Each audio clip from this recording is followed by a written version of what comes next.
কোরআনুল কারীমের সূরা মাইদার আয়াত নাম্বার 27 নম্বর আয়াতে আল্লাহ তাআলা বলেন, ওয়াতলু আলাইহিম নাবা আবনাই আদামা বিল হক। হে রাসূল, আপনি কোরবানির ইতিহাস সম্পর্কে আপনাকে শোনানো হচ্ছে, তেলাওয়াত করা হচ্ছে। ওয়াতলু আলাইহিম নাবা আবনাই আদামা বিল হক, কোরবানির ইতিহাস সম্পর্কে বয়ান করা হচ্ছে।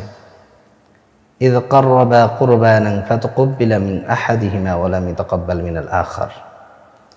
হাবিল এবং কাবিলের ঘটনা এখানে বয়ান করা হচ্ছে। তো কোরবানির ইতিহাস বলার আগে আমি কোরবানির এক্সপ্লেনেশনটা করতে চাই, ব্যাখ্যাটা করতে চাই। কোরবানি কুরবান শব্দ থেকে, তো কোরবানির মাধ্যমে কুরবান শব্দ থেকে যেহেতু এসেছে, অর্থ হচ্ছে নিকটবর্তী হওয়া। তো আমি সংক্ষেপে অল্প সময় কথা বলবো ইনশাআল্লাহ। নিকটবর্তী হওয়া, কোরবানি দেওয়ার মাধ্যমে আল্লাহ তাআলার নিকটবর্তী হওয়া যায়, সেই জন্য এটাকে কোরবানি বলা হয়েছে।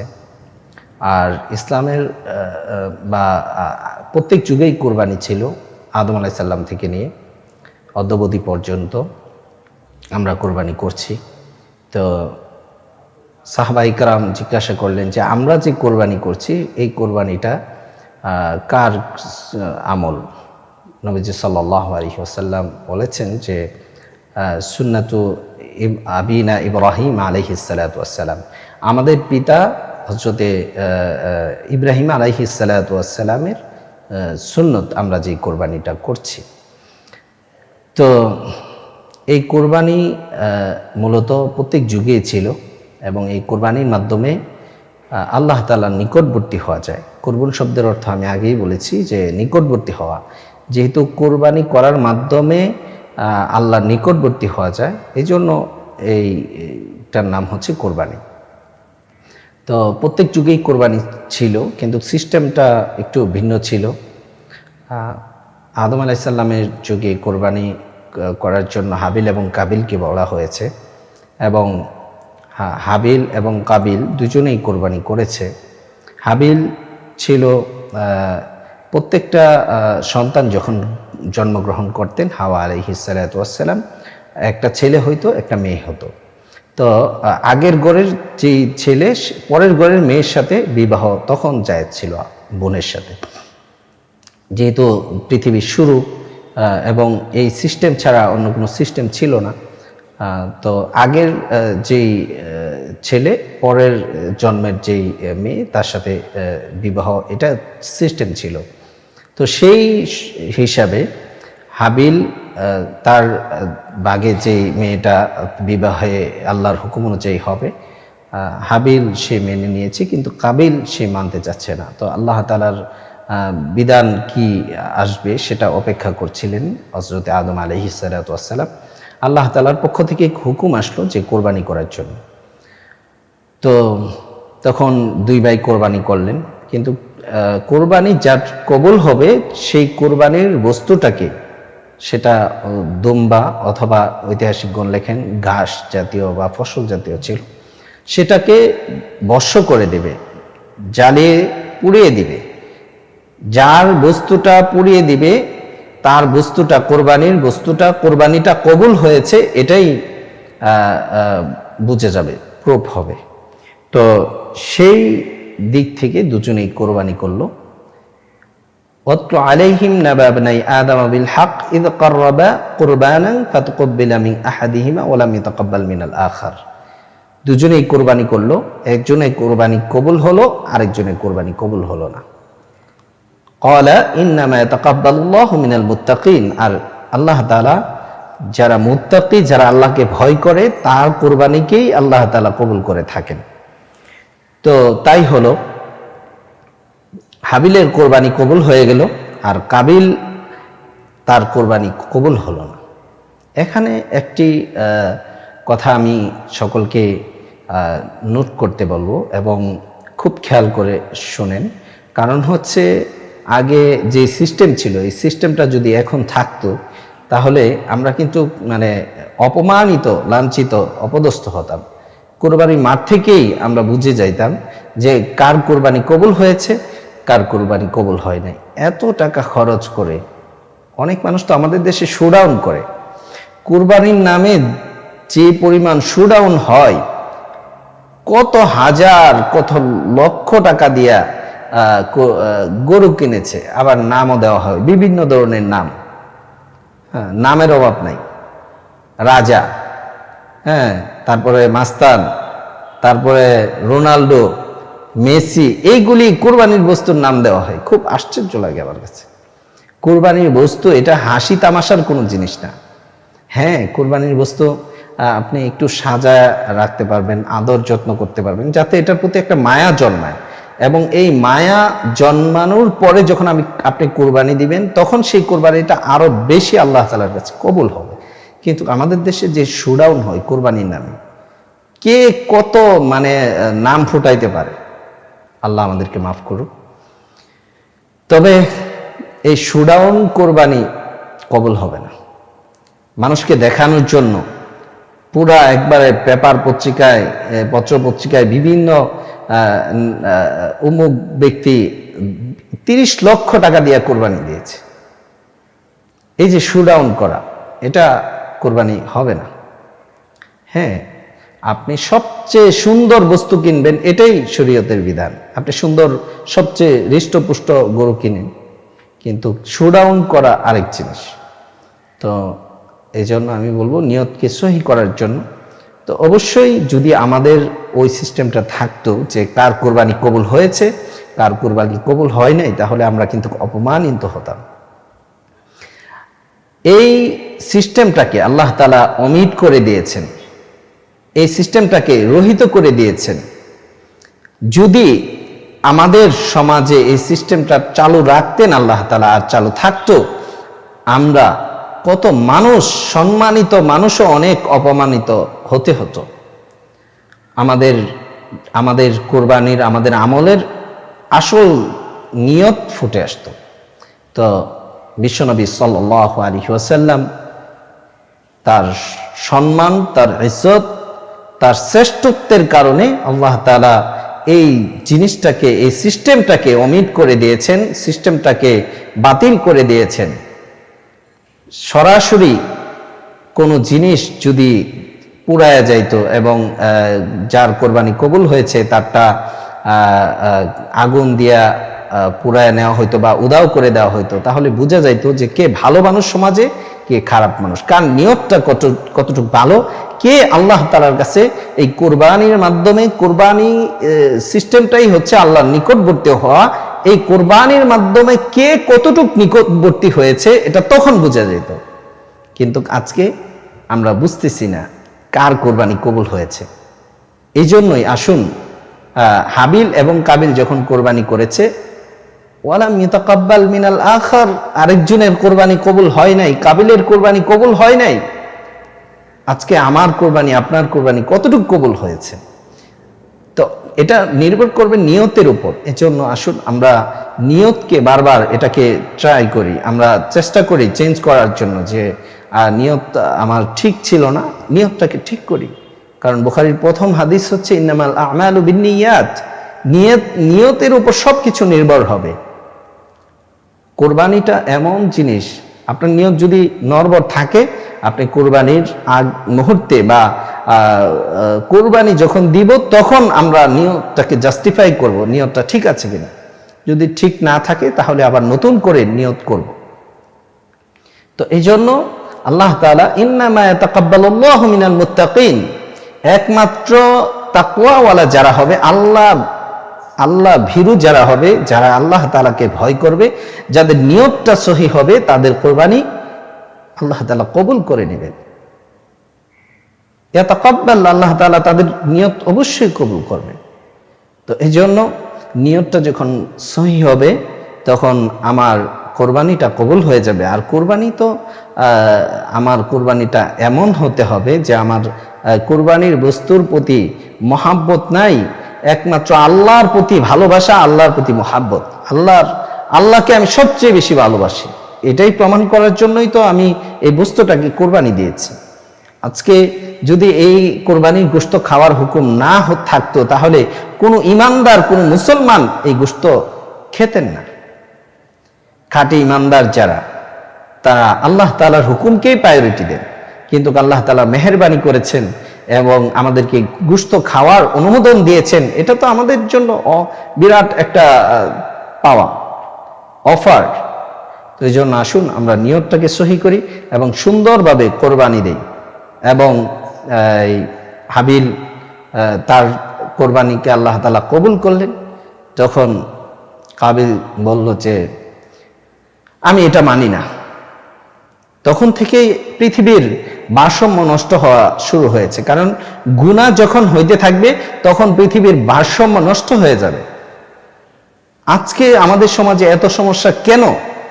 যখন গুনাহ বেড়ে যাবে, তখন পৃথিবীর সিস্টেমেটিক কোনো কিছু ঠিক থাকবে না। যখন বৃষ্টি দরকার হবে না, তখন বৃষ্টি হবে। যখন বৃষ্টি প্রয়োজন, তখন বৃষ্টি হবে না। ওয়েদার যখন ঠান্ডা থাকার দরকার, তখন গরম থাকবে। যখন গরম থাকার দরকার, তখন ঠান্ডা থাকবে। আজকে আমরা দেখতে পাচ্ছি পৃথিবীর কোনো কিছুই সিস্টেম ঠিক থাকবে না যখন গুনাহ বেশি হবে। আজকে আমরা গত বছরও রমজানে আমরা তারাবি পড়তে পারি নাই, কোরবানি ঠিক মতো দিতে পারি নাই। এই বছর পুরা কোরবানির মধ্যে লকডাউন হতে যাচ্ছে। কোরবানি কতটুকু আমরা সুষ্ঠুভাবে, নিরাপত্তার সাথে, সুন্দরভাবে, স্বাধীনভাবে, আনন্দের সাথে কতটুকু দিতে পারবো, আল্লাহ তাআলাই ভালো জানেন। কোরবানির বস্তু সংরক্ষণ করতে পারবে কিনা বা সরবরাহ করতে পারবে কিনা, বাহির থেকে আসবে কিনা, কোরবানির বস্তু আমরা ঠিকভাবে কিনতে পারবো কিনা, কতজন কিনতে পারবো।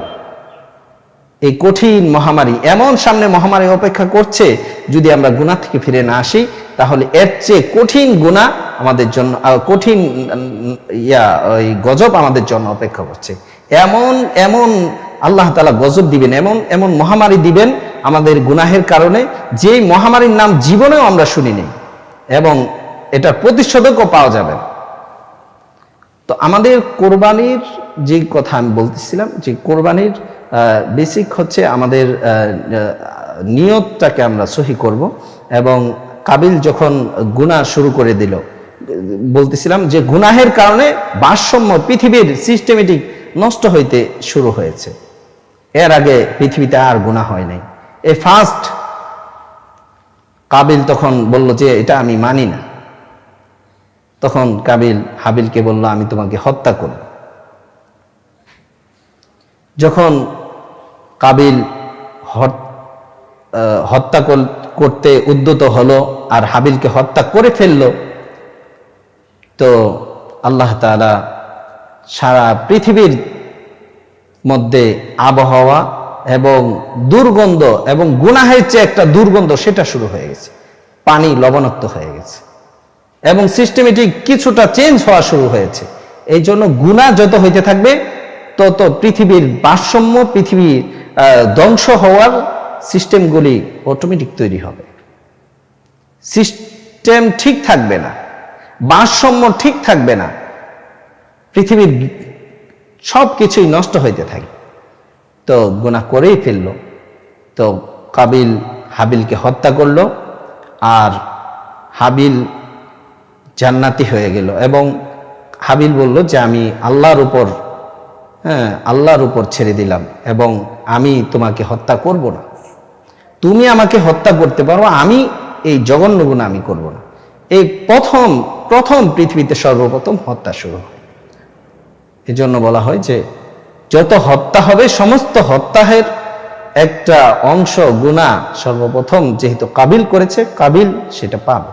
তো আমি যে কথা বলতেছিলাম কোরবানি সংক্রান্ত, আমরা যে কোরবানি করি হযরত ইব্রাহিম আলাইহিস সালাতু ওয়াস সালামের সুন্নাহ, এবং এই সুন্নাহ পালন করলে কি সওয়াব আল্লাহ তাআলা দিবেন আমাদেরকে।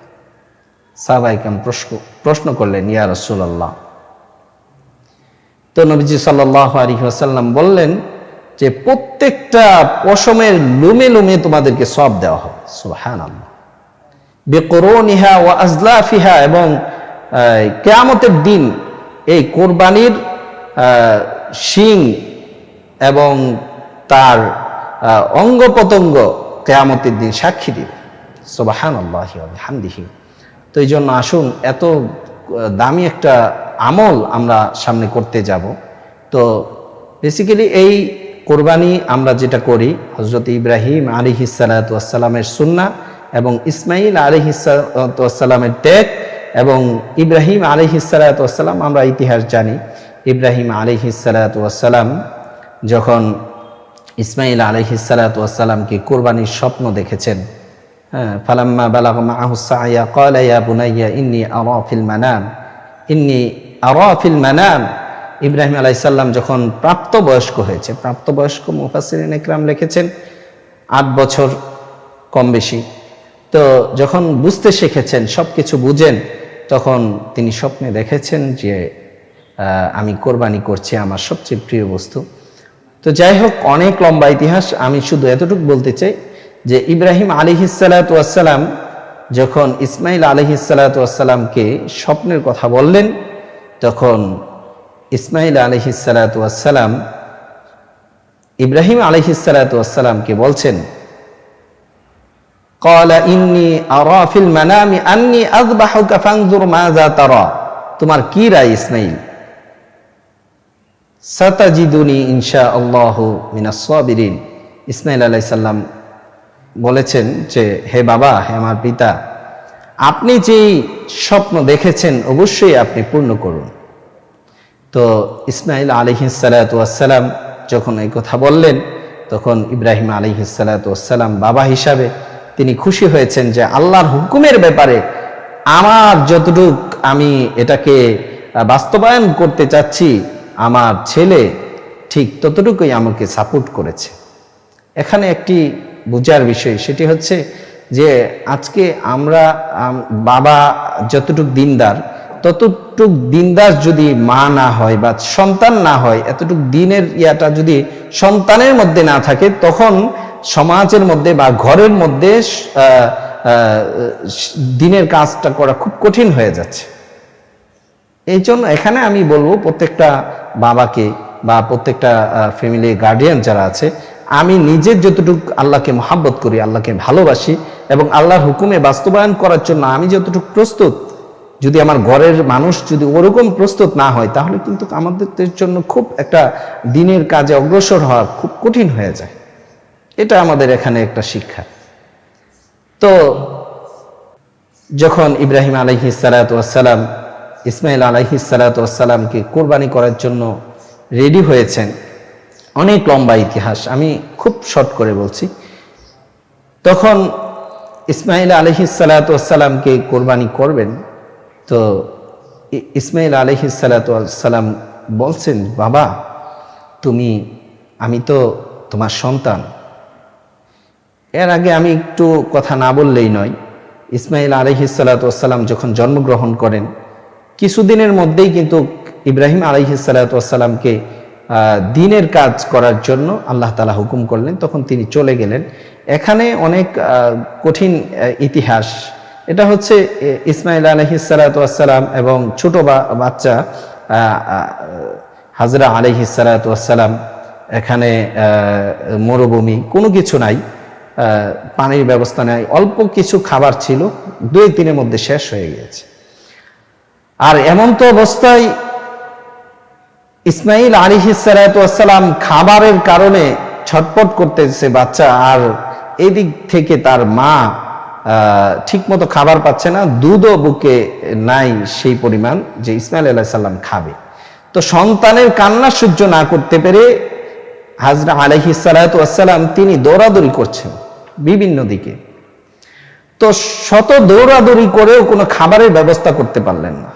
চিন্তা করলেন যে সন্তানের যে কোনো একটা ব্যবস্থা করার দরকার। একবার তাকায় দেখে যে সাফা পাহাড়ের উপর উঠে দেখে যে পানি দেখা যাচ্ছে, তো সত্যিকার অর্থে পানি ছিল না। তো আবার মারোয়া পাহাড়ের উপর দৌড়ায় উঠে দেখা যাচ্ছে পানি, কিন্তু পানি ছিল না, এটা বালুর যে একটা ফোকাস ছিল এটা পানির মতো দেখা যাচ্ছে। তো দৌড়ায় যাচ্ছে আসছে, তো এভাবে 7 চক্কর দেওয়ার কারণে আল্লাহ তাআলার কাছে এটা অনেক পছন্দনীয় হয়েছে, এই জন্য হাজী সাহেবদের জন্য এটা ওয়াজিব করে দিয়েছে। আল্লাহর দ্বীনের জন্য একজন মহিলা এত কুরবানি করেছে, যার কারণে আল্লাহ তাআলা এটাকে কবুল করে নিয়েছে। আল্লাহ তাআলার দ্বীনের জন্য এই কষ্ট করা, এই কুরবানি করা, এটা আল্লাহ তাআলা পছন্দ করেছেন। তো শেষ 7 বার যখন হয়ে গেল দৌড়াদৌড়ি, অনেক চেষ্টা, যাই হোক, অনেক বড় ইতিহাস, অনেক লম্বা কাহিনী। তো হাজরা আলাইহিস সালাতু ওয়াস সালাম চিন্তা করলেন যে আমার সন্তানের কি অবস্থা, আমি কমসে কম পানির তো খাবারের কোনো ব্যবস্থাই হলো না, সন্তানের কাছে গিয়ে দেখি যে আমার সন্তান কি করছে। তো সন্তানের মৃত্যু হলেও যেন আমার কুলের মধ্যে হয়। তো গিয়ে দেখে যে শিশু সন্তান ইসমাঈল আলাইহিস সালাতু ওয়াস সালাম যখন এই ছোট্ট পা দিয়া নাড়াচাড়া করতেছে খাবারের যন্ত্রণায়, ওই পায়ের, ছোট্ট পায়ের নিচে থেকে পানির ফোয়ারা জারি হচ্ছে। আল্লাহু আকবার। তো সেই পানির ফোয়ারা বন্ধ করার জন্য হাজরা আলাইহিস সালাতু ওয়াস সালাম ব্যারিকেড দিলেন, এবং এত পানি বের হচ্ছে, এই পানি দিয়া নিজে পান করলেন এবং ইসমাঈল আলাইহিস সালামকে পান করালেন। এই জিবরাইল আলাইহিস সালামের মাধ্যমে ইসমাঈল আলাইহিস সালাম যে পানির অভাবে যে ভুগতেছিলেন, আর এই কুরবানির কারণে, প্রত্যেকের কষ্টের কারণে, ইসমাঈল আলাইহিস সালামের কষ্ট, ইসমাঈল আলাইহিস সালাম ছোট বালক, তার খাবারের যে কষ্ট, এবং ইসমাঈল আলাইহিস সালামের মা দৌড়াদৌড়ি, এত পেরেশানি, এত কুরবানি, আর ইব্রাহিম আলাইহিস সালাম দ্বীনের জন্য যে চলে গিয়েছেন, এই যে একটা কুরবানি, সবকিছু ছেড়ে, এই সব কিছু মিলিয়ে আল্লাহ তাআলা পানির ফোয়ারা এমন ভাবে জারি করেছেন, কিয়ামতের আগ পর্যন্ত এই পানি কখনোই বন্ধ হবে না। এই পানি আবে জমজমের পানি, এবং এই পানির মধ্যে বর্তমান বিজ্ঞান জাস্টিফাই করেছে, এই পানিকে পরীক্ষা করেছে, এটার মধ্যে 22টি উপকরণ এমন আছে, যে 22টি উপকরণ অনেক উপকার একটা মানুষের জন্য। আমি দু একটি বলি। এই আবে জমজমের পানি, এটা এমন বরকতপূর্ণ পানি, ইসমাঈল আলাইহিস সালামের বরকতের পানি, ইসমাঈল আলাইহিস সালামের কুরবানির পানি, এবং হাজরা আলাইহিস সালাতু ওয়াস সালামের কুরবানির ফসল, এবং ইব্রাহিম আলাইহিস সালাম যখন আল্লাহর জন্য, দ্বীনের জন্য সব কিছু ছেড়েছেন, আল্লাহ তাআলা এই বরকত দিয়েছেন। এই পানির মধ্যে এমন মিষ্টতা আছে, খাবারের সমস্ত কিছু পূরণ করে দেয়, এবং এটার মধ্যে রোগ মুক্তির আল্লাহ তাআলা মেডিসিন দিয়েছেন, এবং এটার মধ্যে এমন একটা উপকরণ আল্লাহ তাআলা দিয়েছেন, এই পানি কখনোই ভাইরাস যুক্ত হবে না, ভাইরাস মুক্তই থাকবে। এটার মধ্যে এমন মেডিসিন আল্লাহ তাআলা দিয়েছেন, এমন 22টা মেডিসিন আল্লাহ তাআলা এই পানির মধ্যে, আবে জমজমের মধ্যে আল্লাহ তাআলা দান করেছেন। তো ইসমাঈল আলাইহিস সালাম কোরবানি দিয়ে আসছেন। ইব্রাহিম আলাইহিস সালাম ছোট থেকেই কোরবানি দিয়ে আসতেছিলেন। ইসমাঈল আলাইহিস সালামকে ছেড়ে দ্বীনের কাজে বের হয়েছেন, এবং দীর্ঘদিন পরে আল্লাহ তাআলা এই কুরবানি ইসমাঈল আলাইহিস সালামের মাধ্যমে, ইসমাঈল আলাইহিস সালাম রাজি হয়ে গেলেন। সাতাজিদুনি ইনশাআল্লাহু মিনাস সাবিরিন। সাতাজিদুনি, বাবাকে আশ্বস্ত করছেন যে আপনি আমাকে ধৈর্যশীলদের মধ্যে পাবেন, আপনি টেনশন মুক্ত থাকেন, কোনো টেনশন নাই, আপনি আমাকে ধৈর্যশীলদের মধ্যে পাবেন। তো যখন কুরবানি করবেন, তো বাবাকে বলছেন, বাবা আমি তো তোমার একমাত্র সন্তান। আর ইসমাঈল আলাইহিস সালাম এমন একজন নবী ছিলেন যার সুসংবাদ আল্লাহ তাআলা আগেই দিয়েছেন, এবং যার থেকে মুহাম্মদী নূর আসবে। তার চেহারাটা কেমন ছিল, এত সুন্দর অবয়ব ছিল, এত সুন্দর চেহারা ছিল। তো শত কিছু হলেও সন্তান এবং বাবার মধ্যে প্রাকৃতিক একটা ন্যাচারাল মানুষের যেই মানুষত্ব এবং ন্যাচারাল যে স্বভাবগুলি, এগুলি প্রত্যেকের মধ্যেই থাকে। তো বাবার মধ্যে দয়া, সন্তানের এটা থাকবেই। তো ইসমাঈল আলাইহিস সালাম বলছেন, বাবা তোমার দয়া লাগতে পারে, আমি সন্তান হিসাবে তোমার চক্ষুটা বেঁধে নাও।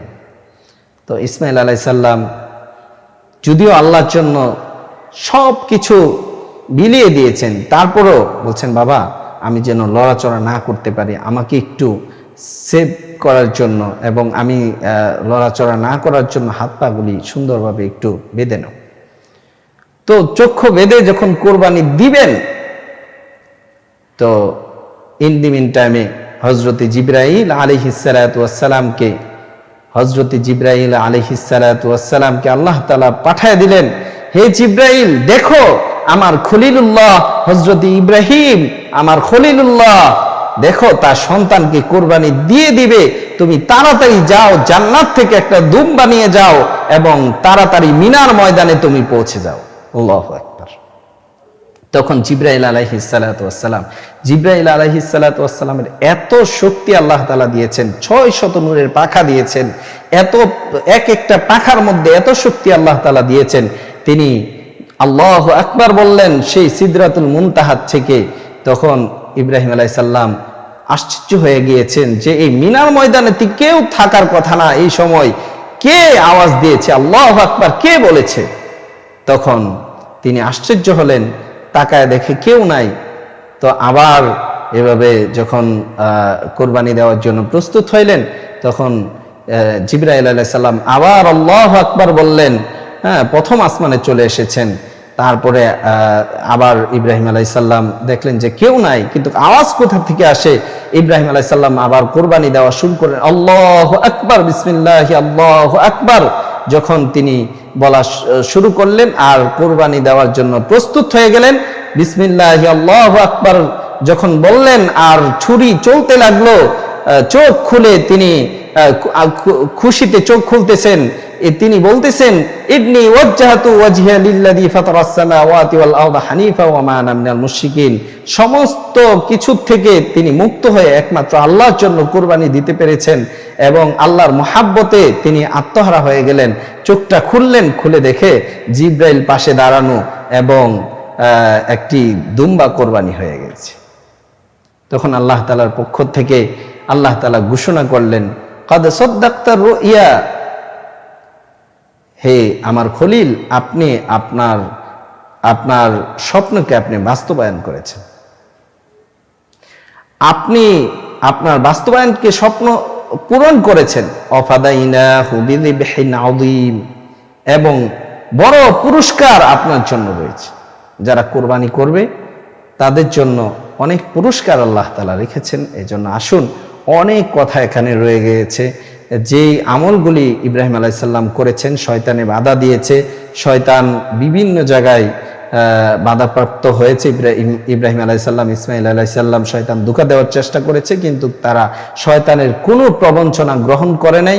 আমরাও শয়তান, আমরা যখন কুরবানি দিব তখন শয়তান আমাদের নিয়তকে নষ্ট করার চেষ্টা করবে। আমরাও সেই ইব্রাহিমের সন্তান হিসাবে আমরাও আমাদের নিয়তকে সহি করব এবং আমরাও সেইভাবে উত্তীর্ণ হব এবং কোরবানি যেন আমাদের কবুল হয়ে যায়। আল্লাহ তাআলা যেন তৌফিক দান করেন, সেইভাবে যেন আমরা কোরবানি করতে পারি। আসুন, খুব তাড়াতাড়ি আমাদের কোরবানি চলে আসছে, আমাদের কোরবানি যেন সুন্দরভাবে আমরা দিতে পারি, আমাদের কোরবানি যেন আল্লাহ তাআলা কবুল করে নেন।